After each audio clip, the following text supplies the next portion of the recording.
गणेश के अवतारों का वर्णन। सभी को जय श्री कृष्ण, जय श्री लक्ष्मीनारायण, जय सनातन धर्म। श्री गणेश की उपासना प्राचीन काल से जनसाधारण में प्रचलित रही है।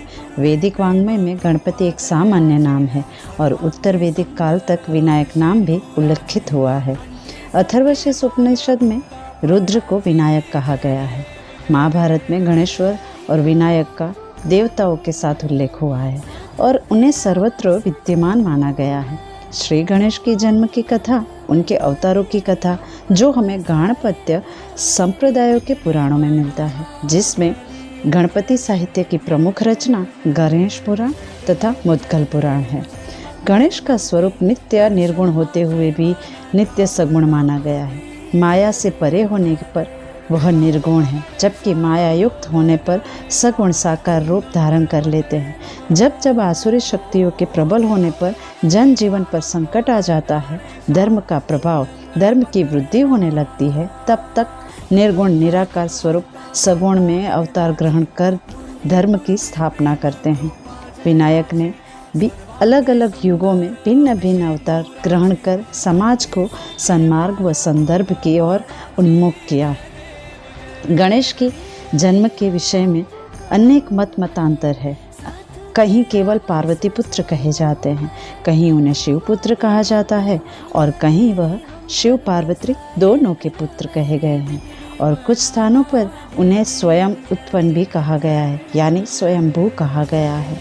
गणेश के इन विभिन्न रूपों का वर्णन हमें गाणपत्य पुराण के गणेश पुराण और मुद्गल पुराण में मिलता है। रूप में उनके नाम, कर्म व वाहन परिवर्तित होते रहे हैं।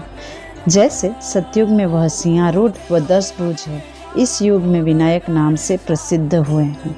त्रेता युग में वे मयूर पर आरूढ़ हुए, उनकी 6 भुजाएं हैं। इस युग में मयूरेश्वर नाम से विख्यात हुए। द्वापर में वे रक्तवर्ण तथा चतुर्भुज है। इस युग में गजानन नाम से उनकी प्रसिद्धि होती है। कलयुग में धूम्रवर्णी, अश्वराहुडी और द्विभुज हुए तथा धूम्रकेतु नाम से विख्यात हुए। सतयुग में गजानन ने कश्यप व अदिति के पुत्र रूप में जन्म लिया।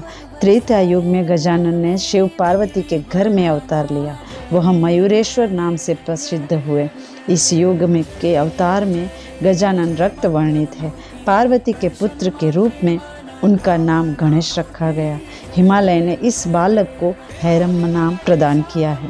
वैसे तो विघ्न विनाशक गणेश जी के अनेक अवतार हुए और उन सभी अवतारों में गणेश ने अनेक महाकर्म किए हैं और उन सब अवतार का वर्णन करना संभव नहीं है। लेकिन उन सभी अवतारों में 8 अवतार अधिक प्रमुख माने जाते हैं, जिसका वर्णन हमें गणेश पुराण में और मुद्गल पुराण में मिलता है, जो इस प्रकार से हैं। जिसमें पहला अवतार वक्रतुंड अवतार है, जिसमें मसुरासुर और दंभासुर पर विजय प्राप्त की, और यह अवतार ब्रह्म का धारक है, जो भगवान शिव पर आरूढ़ होने वाले कहे गए हैं। दूसरा एकदंत अवतार है। यह अवतार देही ब्रह्म को धारण करने वाला और मदासुर का संहारक है।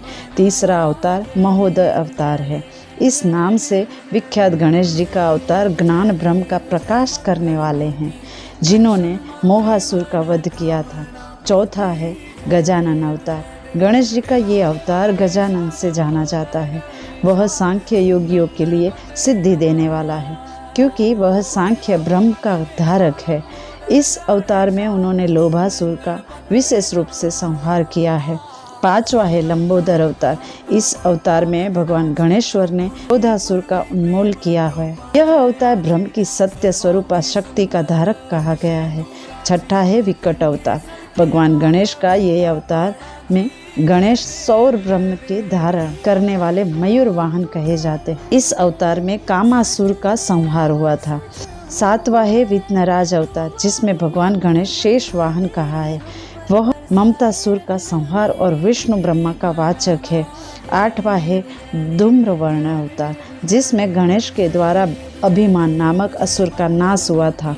यह अवतार शिव ब्रह्म स्वरूप कहे जाते हैं। तो इस प्रकार 8 अवतार का विस्तार से वर्णन हमें मिलता है और द्वापर युग में शिव पार्वती के पुत्र के रूप में उन्होंने जन्म लिया।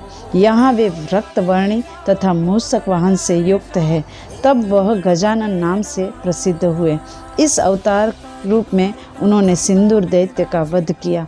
कलयुग में गणेश के अवतार के संदर्भ में गणेश पुराण में वर्णन मिलता है कि 4 भुजाधारी, श्याम वर्ण व मूषक वाहन तथा धूम्रकेतु नाम से विख्यात होंगे। अब आदिदेव गणेश की उत्पत्ति का वर्णन करें तो गणपति पुराण में जब संसार का प्रलय काल उपस्थित हुआ, तब जल वायु के घोर उत्पादन से सृष्टि नष्ट हो गई और समस्त सृष्टि मोह माया में डूबकर जब अदृश्य हो गई, तब उसे सब त्रिदेव निदान हेतु पाताल लोक में जाकर घोर तपस्या की, किंतु कोई फल न मिलने के कारण त्रिदेव पृथ्वी पर आ गए। क्योंकि सर्वत्र अंधकार छाया था, उसमें करोड़ सूर्य के समान प्रकाश प्रकट हुआ जो भगवान गणेश थे। तो इस प्रकार विश्व के भरणकर्ता अखिलेश्वर आदि गणेश का प्रादुर्भाव हुआ और इसीलिए त्रिदेव द्वारा गणेश्वर की उपासना का वर्णन जो हमें मिलता है वह आदिदेव गणेश का है। तो इस प्रकार से हमने गणेश के अवतारों का वर्णन संक्षिप्त में किया है। उम्मीद है आप सभी को यह पसंद आया होगा। तो मिलते हैं अगली बार एक नए ज्ञान के साथ। तब तक अपना और अपनों का ख्याल रखें और खुश रहिए। धन्यवाद। अस्तु।